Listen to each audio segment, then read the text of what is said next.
ఆ కొర్రెమల గ్రామంలో 2076లో ఆల్మోస్ట్ 70%, 60-70% ఇప్పటికే ఎల్ఆర్ఎస్ కట్టి ఉన్నాయి. కాబట్టి వాళ్ళ జాగలలో వాళ్ళు ఇల్లు కట్టుకుంటే ఎవడైనా ఆపితే చీల్చి చెండాడుతావు నా కొడుక, గుర్తుపెట్టుకోండి. నేను ఒక హెచ్చరిక చేస్తా ఉన్నా, ఈ బౌన్సర్లు, ఈ గుండాలు, ఈ రియల్ ఎస్టేట్ వాళ్ళు 20,000 50,000 నెలకి ఇవ్వగానే మీరు కనుక వచ్చి ప్రజల మీద దౌర్జన్యం చేస్తే మీ భర్త నా కొడుకు అని చెప్పి హెచ్చరిస్తా ఉన్నా. పని చేసుకుంటూ చేసుకో, ఇంకో పని చేసుకో, కానీ ఎవడు నువ్వు దౌర్జన్యం చేస్తాడు ఎవడి? పోలీసులు నిన్ను నిర్వహించకపోవచ్చు, పోలీసులు అండతోటి నువ్వు చేస్తుండొచ్చు, కానీ మేము చూస్తూ ఊరుకోవడానికి సిద్ధంగా లేము, గుర్తుపెట్టుకో. చీల్చి చెండాడతాం. మా మహిళల్ని అవమానపరిచే అధికారానికి ఎవడిచ్చిండ్రా? మా పేదవాళ్ళ ఇబ్బంది పెట్టే అధికారానికి ఎవడిచ్చిండ్రా? ఇదా మీరు చేసేది? ఇట్లాంటి ఉదంతాలు చాలా ఉన్నాయి.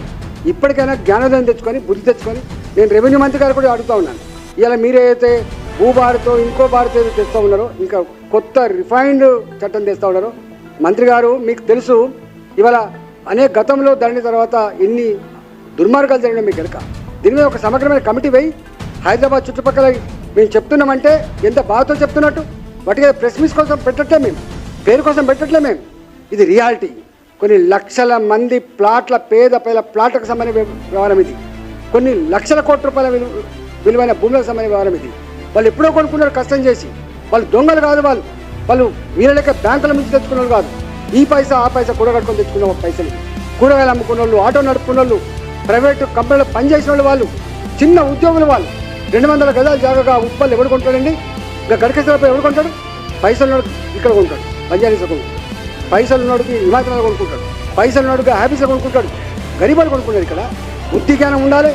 ఎవరి కోసం పనిచేస్తున్నాం మనం, ఎందుకోసం పనిచేస్తున్నాం ఆలోచన చేసుకోవాలి. మీరు పోలీసులు కూడా రిక్వెస్ట్ చేస్తున్నా, మీరు బానిసల లెక్క పనిచేసే ప్రయత్నం చేయకండి. బాసుల ఆదేశాలే నీకు శిరోధార్యం కాదు, చట్టం నీ శిరోధార్యం.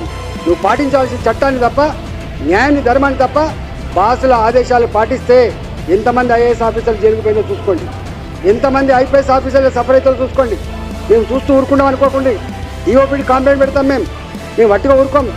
చెప్పి ఆశకు వస్తే గత్యంతరం లేకపోతే ఏం చేస్తాం? తప్పకుండా మీ చరిత్రను తెలిసి మేము కంప్లైంట్ చేయాల్సి వస్తుంది. కేర్ఫుల్ ఉండమని చెప్పి కోరుతా ఉన్నా. మాకు వ్యక్తుల పట్ల కానీ మాకు ఎవరి పట్ల ద్వేషం లేదు.